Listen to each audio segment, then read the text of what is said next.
여러분 우리 인생은 다 중요한 어떤 분기점들이 있으셨을 거예요. 언제가 여러분의 인생의 가장 중요한 분기점이셨습니까? 아마도 결혼. 내가 그때 하지 말았어야 되는데. 그러시는 건 아니죠? 결혼. 그래서 내가 그 사람을 만나서 결혼을 해가지고 인생이 완전히 네, 네. 그 뒤는 제가 더 이상 각자 판단하세요. 하여튼간 변화가 있었다. 큰 변화가 있었다. 그래서 사실 결혼보다 어떻게 보면 더 큰 변화는 또 출산이죠. 내가 아이를 낳아서 또 놀라운 인생의 어떤 새로운 출발을 하게 되는 그런 일들이 우리에게 있습니다. 또 중요한 시험, 뭐 수능 중요하죠. 수능을 쳐서 어느 대학을 들어가느냐, 요 대학을 가느냐, 저 대학을 가느냐에 따라서 뭔가 많은 큰 변화가 있다는 것을 알고 열심히 노력하고 있습니다. 또 뭐 직장 취업, 그리고 내가 그 회사에 뭐 삼땡 회사에 뭐 L땡 회사에 내가 들어가서 뭐 요즘에는 평생 직장이라는 건 없다지만 그래도 나의 그 중요한 시기들을 내가 물질도 얻고 많은 경험도 쌓고 그래서 내 인생이 중요한 그런 회사에 들어가는 그런 일들이 여러분에게 있을 수도 있겠습니다. 그렇게 중요한 인생의 분기점이 되는 날들이 있지만 여러분 가장 중요한 분기점이 되는 날이 있으니 그날은 바로 예수님을 마음에 모셔드린 날인 줄 믿습니다. 성령이 우리 가운데 임하셔서 여러분들이 예수 그리스도를 구주로 고백하는 그날이 여러분의 인생의 가장 중요한 날임을 믿습니다. 여러분 예수님을 여러분의 구세주로 고백하십니까? 여러분 고백하세요. 입술로 벌려 고백하시고 믿으시기 바랍니다. 우리가 예수 그리스도를 믿는다고 고백하는 것이 얼마나 신비로운 일인지 몰라요. 신비하죠. 참 신기하죠. 그죠? 오늘 찬송가 310장에 우리가 불렀지만 이렇게 말하고 있죠. 왜 내게 성령 주셔서 내 마음 감동해 주 예수 믿게 하는지 난 알 수가 없도다. 그렇죠.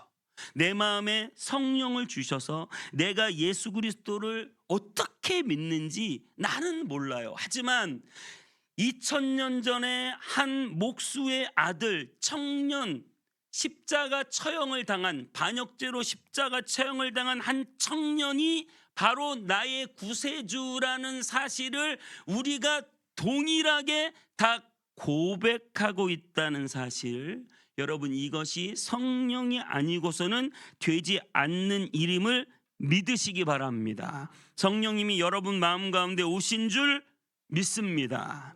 여러분 성령이 오실 때 이렇게 말하고 있어요. 요엘서 2장 29절부터 32절에 그때에 내가 또 내 영을 내 남종과 여종에게 부어줄 것이며 내가 이적을 하늘과 땅에 베풀리니 곧 피와 불과 연기 기둥이라. 여호와의 크고 두려운 날이 이르기 전에 해가 어두워지고 달이 핏빛같이 변하리라.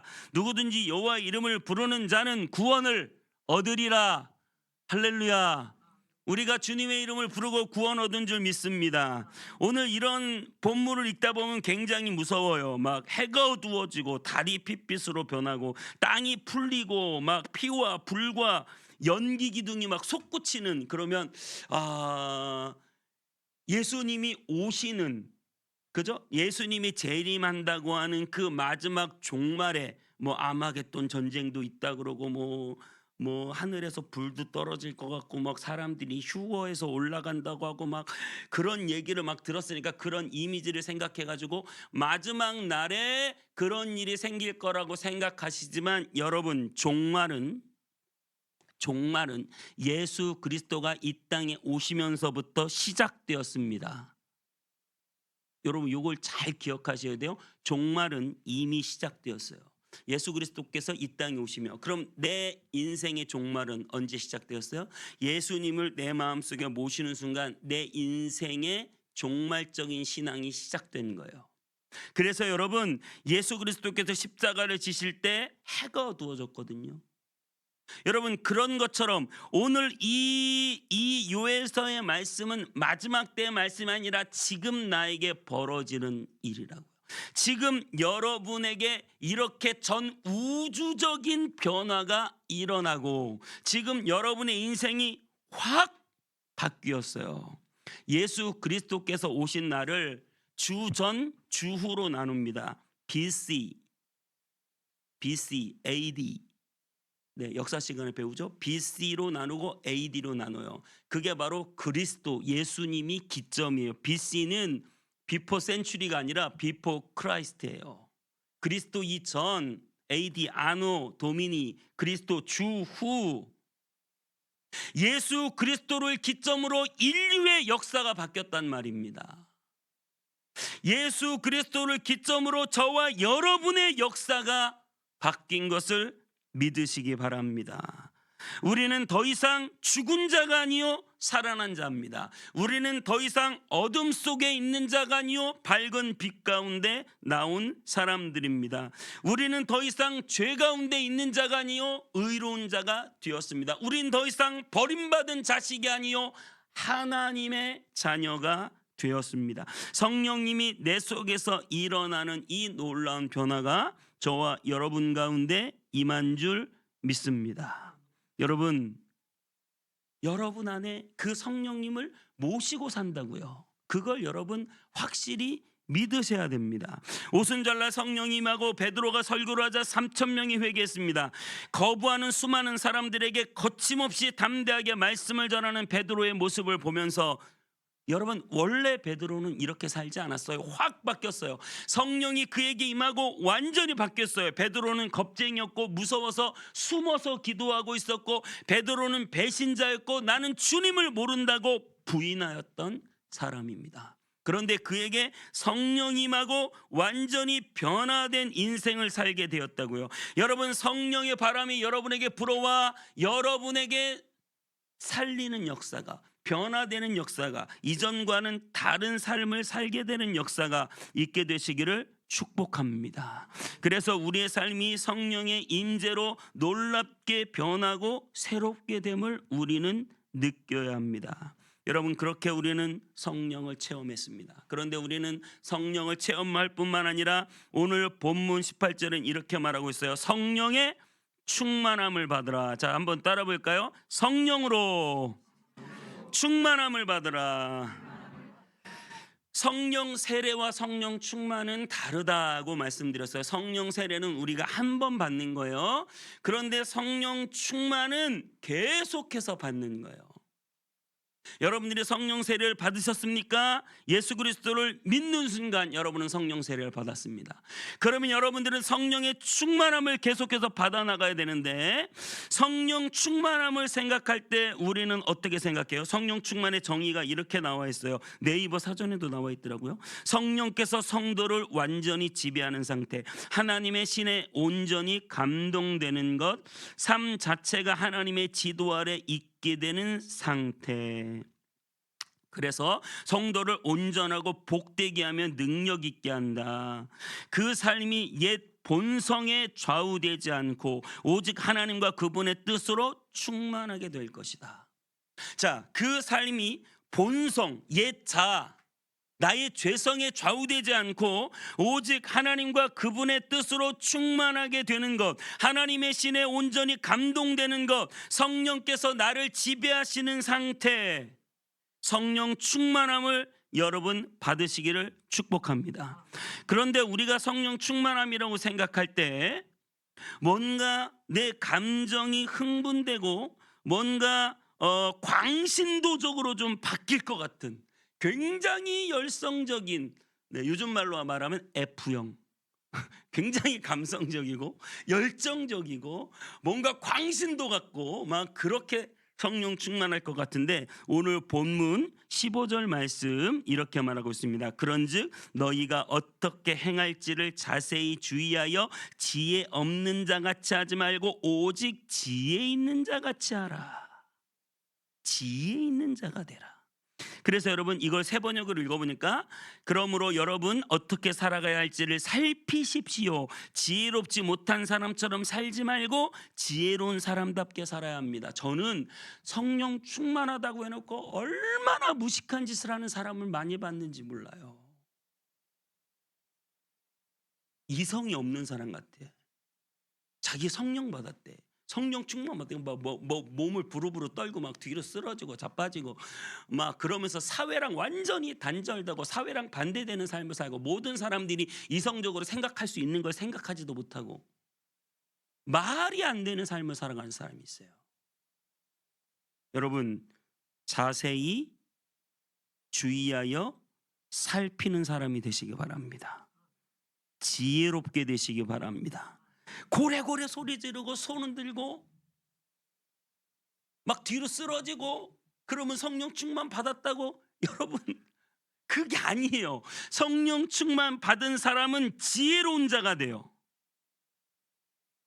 똑똑한 사람이 됩니다. 모든 사람들이 그 지혜를 인정하고 존경할 만한 사람이 됩니다. 그래서 우리는 신앙을 배우고 하나님의 말씀을 배워가야 하는 거예요. 성령 충만은 어디 기도원 가서 불 한 번 받고 뒤로 쓰러졌다고 성령 충만 받는 게 아니에요.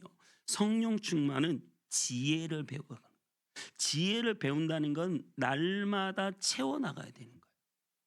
여러분들이 날마다 하나님의 말씀을 묵상하고 생각하고 여러분 성경을 그냥 읽지 말고 큐티하고 묵상하고 생각하고 제가 지금 미라클 모닝을 매일매일 해 나가는데 저한테 가끔 그러시는 분이 있어요. 목사님 그걸 어떻게 그렇게 매일매일 하냐. 하나님이 내게 은혜 주셔서 하는데 제가 가만히 생각해 보니까 저는 중고등학교 때부터 꾸준히 큐티라는 걸 했어요.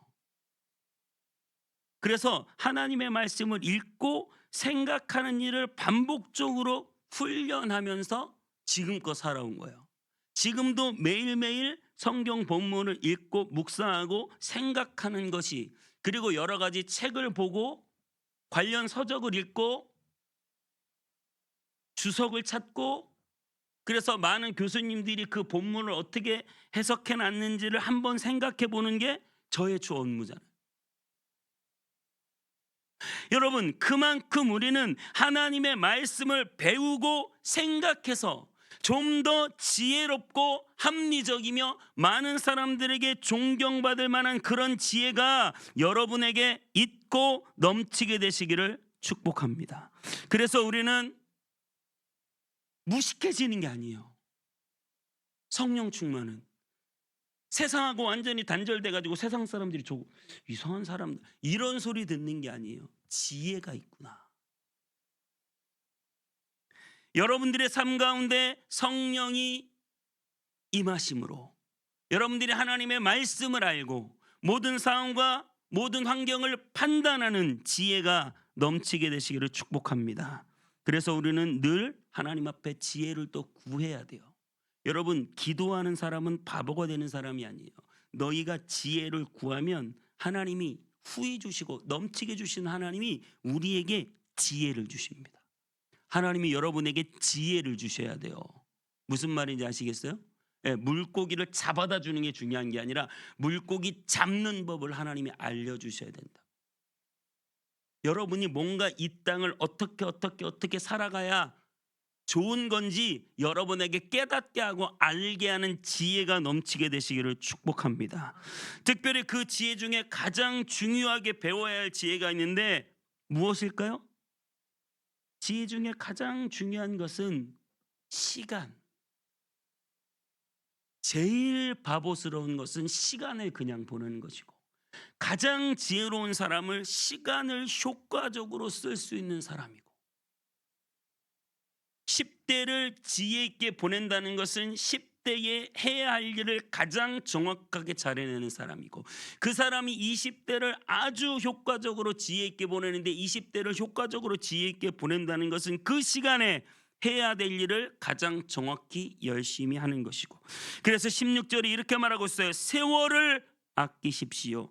때가 악합니다. 여러분 지금 흘러가는 세월을 아끼세요. 왜 그냥 흘러가게 두십니까? 뭐라도 하나님의 영광을 위해서, 뭐라도 주님의 기쁨이 되는 곳에, 뭐라도 내가 영적으로 충만해지기 위해서 여러분의 시간을 들이세요. 왜 나의 20대, 30대, 40대가 그냥 지나가게 하십니까?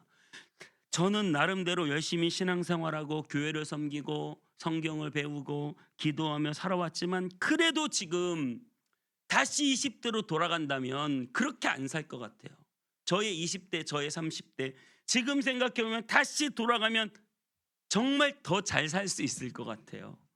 여러분도 그러지 않으세요? 정말 내가 그때로 돌아간다면 나의 젊음을 절대 허투루 쓰지는 않겠다. 뭔가 준비하며 쓸 것이고, 더 기도하고 성경을 보면서 주님의 뜻을 묻고 구하고 찾으며 쓸 것이다. 너무 허투루 보낸 시간들이 많구나. 한 권사님이 늦음학기 권사님이 되셨어요. 근데 그분이 6.25 때 피난 가셔가지고 저 부산에서, 부산 그 피난민 수용소에, 국제시장 같은 영화 같은 데 나오는 피난민들이 밀리고 밀려서 부산까지 몰렸잖아요. 그 부산에서 처음 예수님을 믿으셨어요. 그래서 거기서 예수님 믿고 교회 다니고 반사, 옛날 반사라고 하죠. 반사도 하고 주일학교 선생님도 하고 애들 찬양도 가르치고 막 열심히 처녀 시절을 막 뭐 10대 후반 뭐 그때부터 했겠죠. 10대 후반 20대 열심히 그렇게 신앙생활 했는데 딱 결혼한 거예요. 결혼했는데 남편이 안 믿어. 그래가지고 남편이 안 믿어서 눈치 보고 뭐 가다 말다 하다가 교회를 나중에 완전히 접었어요. 교회를 20대 한 중후반부터 안 다닌 거죠. 그래서 20대 그렇게 보내고 30대 그렇게 보내고 40대 그렇게 보내고 어느 날 빚쟁이에 쫓겨 도망가다가 새벽에, 요즘엔 새벽 종 안 칩니다만 새벽에 종 치는 교회가 옆에 있었나 봐요. 새벽에 땡땡땡 종이 울리는 거예요. 이게 뭐지? 가만히 생각해 보니까 옛날 교회에서 새벽 종 치던 게 생각이 났어요. 아, 교회 새벽 종 소리구나. 내가 왜 여지껏 하나님을 모르면서 이렇게 파란만장하게 내 뜻과 내 고집과 네 욕심을 따라 살았을까? 그래가지고 그 새벽에 교회로 나갔어요. 그래서 펑펑 울며 회개했어요. 하나님, 나의 20대, 나의 30대, 나의 40대. 나는 그때 술에 취해 있었고, 나는 그때 돈에 취해 있었고, 나는 그때 세상에 취해 있었고, 남편 자식 뒷바라지 하면서 그렇게 아무것도 모르고 다 살다가 내 인생 지금에 와서 다시 주님께 나왔습니다. 그렇게 해서 정말 부끄러울 것밖에 없는 그 삶을 회개하면서 그 새벽에 내내 회개하고 다시 주님께 돌아왔어요. 그리고 삶을 하나하나 회복시켜 주시는 하나님을 경험하고 늦음학기 권사님이 되셔서 제 손을 붙잡고 그래요. 목사님, 저는 정말 20대 30대 젊은 청년, 젊은 여인들이 있다면 저는 그 사람들에게 정말 얘기해 주고 싶다. 제발 나처럼 살지 말아라. 나처럼 살지 말아라. 나처럼 세상에서 방황하지 말아라. 나처럼 허송세월하지 말아라. 여러분, 왜 우리가 술로 우리의 젊음을 다 탕진하고, 왜 우리가 세상의 쾌락으로 우리의 젊음을 다 탕진하고 어리석게 세월을 낭비하며 살아가야겠습니까? 술 취하지 말라. 성령의 충만을 받으라. 세상에 취해 살지 말라. 성령의 충만을 받으라. 여러분, 금요일 저녁은 술 먹으러 가는 날입니까? 기도하러 가는 날입니까? 우리는 하나님의 전에 나와 기도해야 돼. 여기 금요일에 오다 보면 차가 하도 많아가지고 오지를 못해요. 이 금요일 날 여기 다 이 술거리잖아요. 사람들이 막 바글바글해요. 교회에 모여서 기도하는 사람들이 더 많아지고 우리의 삶을 주님께 드리는 저와 여러분 되시기를 바랍니다. 새벽 예배 오면 이렇게 새벽에 들어오잖아요. 한 20대 초반으로 아이들이 술에 취해서 여기저기 쓰러져 있는 모습을 보면 마음이 밤새 저렇게 매일매일 돈 좀 벌면 거기다 다. 여러분, 그것은 지혜로운 것이 아닙니다. 술 취하지 마십시오. 거기에는 방탕이 따릅니다. 이게 새 번역이에요. 새 번역에는 이렇게 말하고 있어요. 술 취하지 마십시오. 거기에는 방탕이 따라옵니다. 성령의 충만을 받으십시오. 술에는 방탕이 따라옵니다. 술에는 성적인 죄가 발생하고, 술에는 폭력적인 일이 생기고, 술에는 건강이 망가지고, 술에는 돈을 탕진하고, 술은 시간을 다 버리고, 술은 내 정신 상태를 무너뜨려요. 이렇게 많은 문제들을 가지고 있는 그 술 때문에 내 인생의 방탕이 다 따라온다는 거예요. 그래서 비교하기를, 술 때문에 방탕이 따라오는데 성령의 충만함을 받으면 하나님의 놀라운 영광이 여러분을 따라오게 될 줄 믿습니다. 저와 여러분의 인생을 어디에 드려야 되겠냐는 거예요. 무엇이 지혜겠느냐는 거예요. 무엇이 세월을 아끼는 거겠냐는 거예요. 우리에게 주어진 삶 속에서 정말 하나님을 경외하고, 가정을 돌보고, 회사 일에 충실하면서 교회 나와 예배하고 하나님의 영광을 위해 살아가는 저와 여러분 되시기를 축복합니다. 여러분, 여기에서 우리가 하나 생각해 볼 게 있어요. 세월을 아껴라. 그 말은 무슨 말이냐면, 성령 충만함은 아까 지혜에서도 말씀드렸지만 일순간 얻어지는 게 아니라 세월을 아껴서 매일매일 훈련하고 연습하고 쌓아가고 채워나가는 거예요. 여러분에게 성령 충만함이 매일매일 훈련되고 연습되고 쌓아나가지기를 주님의 이름으로 축복합니다. 아까도 계속 강조했지만 어느 날 하루 이틀 기도원 가서 기도하고 온다고 갑자기 헷가닥 성령 충만해지는 게 아니에요. 성령의 세례를 받을 수는 있지만 진짜 성령의 충만함은 매일매일 하나님의 말씀을 마음에 새기고 기도하고 예배하고, 그래서 교회에 있는 이런 예배들 하나하나를 허투루 보내지 않는 거예요. 여러분, 오늘 19절 20절에 이렇게 말하고 있어요. 시와 찬송과 신령한 노래들로 서로 화답하며 너희의 마음으로 주께 노래하며 찬송하며 범사에 우리 주 예수 그리스도의 이름으로 항상 아버지 하나님께 감사하며. 여러분, 이 말이 무슨 말입니까? 시와 찬송과 신령한 노래들로 서로 공동체 회중이요 찬송하고 시를 읽고 예배하고. 여러분, 이게 예배를 말하고 있어요. 공동체 회중의 예배. 우리는 성령의 충만함을 받기 위하여 공동체 회중의 예배 가운데 나옵니다. 이 예배 가운데 성령의 충만함을 받게 되는 줄 믿습니다. 물론 온라인에서도 예배에 은혜 받을 수 있어요. 여러분, 근데 그게 성령 충만함하고 얼마나 연결이 될까요? 여러분, 우리는 이 뜨거운 예배 현장에 나와 하나님을 찬양하고 하나님께 기도하고, 기도도 간절히 하죠. 간절히 기도하고 하나님의 말씀을 정말 간절한 마음으로 어떻게 오늘 나를 위하여 말씀하시는가 그 말씀을 쏙쏙 받아듣고 오늘도 아멘으로 화답하면서 여러분들이 하나님의 은혜를 경험할 때 성령 충만 받게 되는 줄 믿으시기 바랍니다. 금요일도 나와서 기도해야 돼요. 새벽에도 나와서 기도하고, 주일도 나와서 예배하고, 셀 모임도 하고. 그래서 우리가 우리의 시간을 이 공동체 예배로 채워나갈 때 하나님 우리에게 놀라운 은혜를 주실 줄 믿습니다. 가장 성령 충만한 사람, 성경에 가장 성령 충만한 사람 다윗이에요. 다윗은 성령 충만하지만 다윗은 예배의 왕이에요. 다윗은 얼마나 주님의 전에 나가 예배하는 걸 사모했는지 몰라요. 여러분, 성령 충만한 사람은 늘 교회 나와 예배하는 걸 사모하고, 교회 나와 예배 드리면 성령 충만해지고, 성령 충만하니까 교회 나와 예배를 사모하고, 교회 나와 예배 드리니까 성령 충만해지고, 이 선순환이 여러분에게 있게 되시길 축복합니다.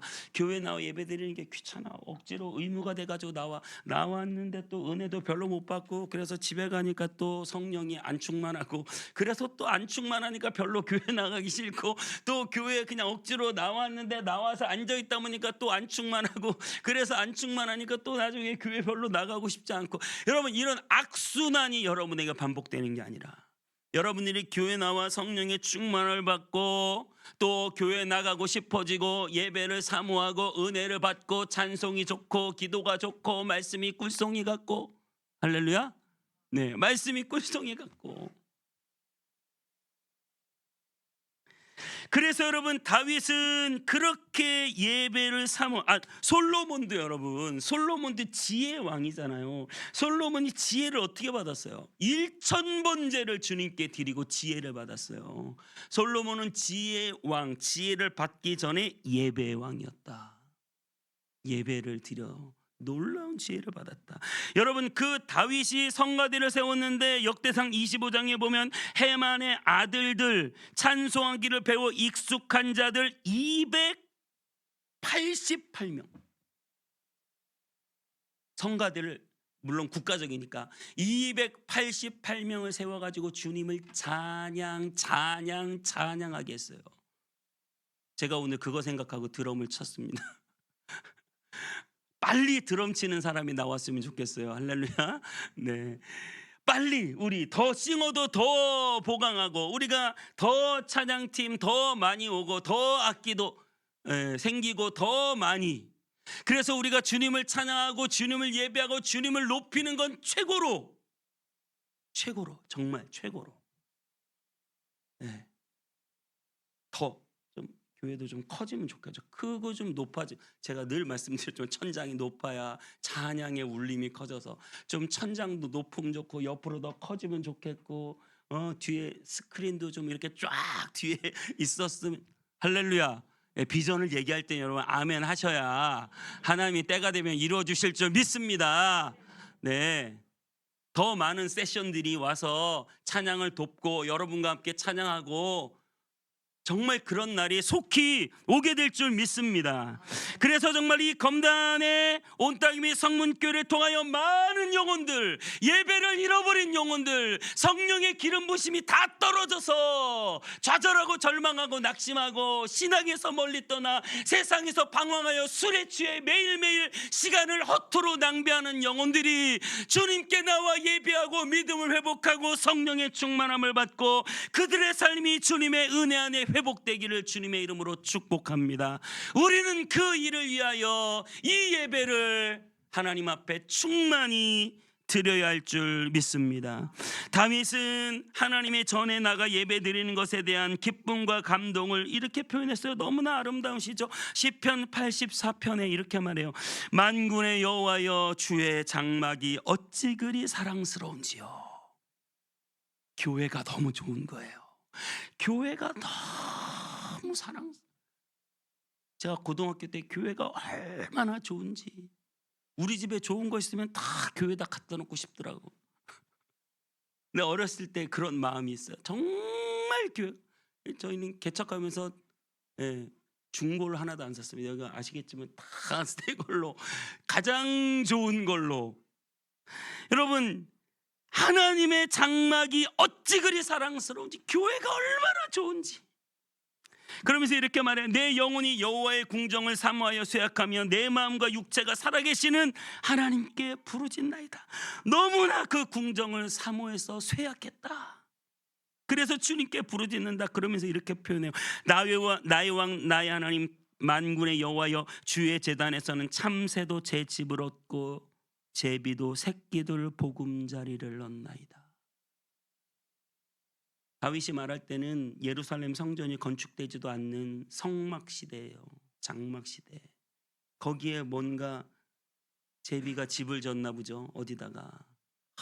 제비도 저렇게 주의 장막을 거처 삼아 사니 여러분의 거처는 여러분의 거처는 어울림 2000 몇 호가 여러분의 거처가 아니라 여러분의 거처는 이 온 땅임의 성문교회 교회가 여러분의 거처가 되고 여러분의 보금자리가 되고 여러분의 쉴 곳이 되고 여러분의 안식처가 되고 이곳에서 예배드리면 그렇게 내 마음이 좋고 내 마음이 기쁘고 내 마음이 편하고 내 마음이 감사하고 감격스럽고 힘을 얻고 할렐루야.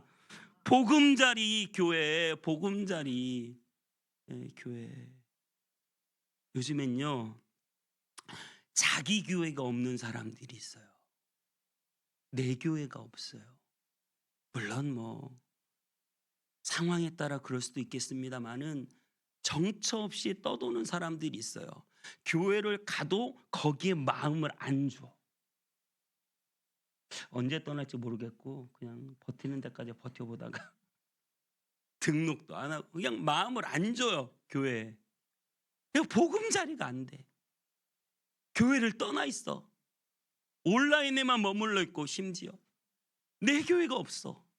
보금자리가 없는 것 같아. 영적으로 여러분 영적으로 말이죠.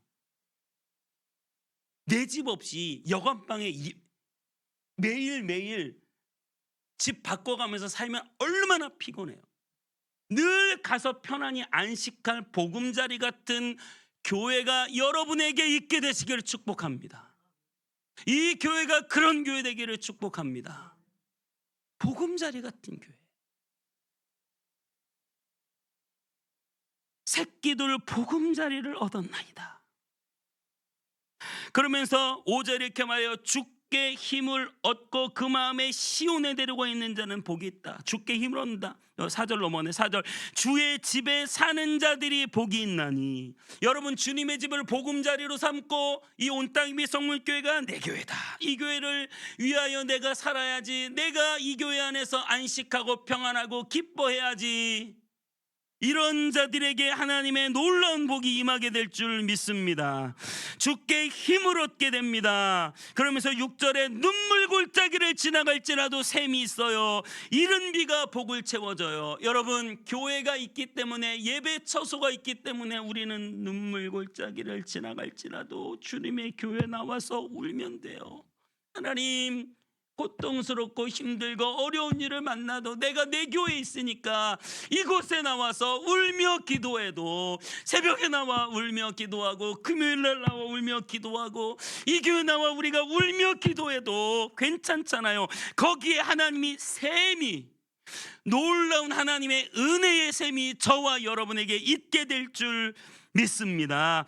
그러면서 그들은 힘을 얻고 더 얻어 나아가 하나님 앞에 각기 나타나리이다. 그들은 힘을 얻고 더 얻어 이 눈물 골짜기 지나갈 때 이 하나님의 예배 초소에 나와 주님께 예배하며 눈물로 감격하고 감사하고 주께 힘을 얻고 더 얻어 이제는 세상으로 나아가 하나님을 나타내는 저와 여러분 될 줄 믿습니다. 여러분 이처럼 성령의 충만함이라고 하는 것은 억지로 공부하듯이 의무감으로 연습해서 하는 것이 아니라 그 성령의 충만함으로 내가 자발적으로 나아가 예배하고 기뻐하고 감사하고 감격하고 그래서 또 충만함을 받고 또 세상 살다가 또 기쁨으로 교회 나아가 감사하고 감격하고 예배하고 찬양하고 또 성령 충만함을 받고 여러분 이 험한 세상 수많은 직장의 스트레스와 인간관계의 상처와 재정적인 막막함과 건강이 힘듦과 많은 가족 간의 문제와 자식의 문제와 내 앞으로의 미래의 불투명과 이 어렵고 힘든 세상 어떻게 내 입만 가지고 살아가겠습니까? 힘이 필요한데 주께 힘을 얻으시기를 축복합니다. 주께 힘을 얻고 더 얻어 주님 앞에 충만한 신앙생활 해나가시기를 주님의 이름으로 축복합니다. 여러분 세상살이 힘들고 지쳐서 세월을 다 세상 앞에 낭비하고 술 취하고 방탕하고 세상 앞에 육체를 위하여 내 인생을 다 지금껏 쏟아부었다면 이제는 성령을 받았으니 바뀌어야 돼요, 여러분.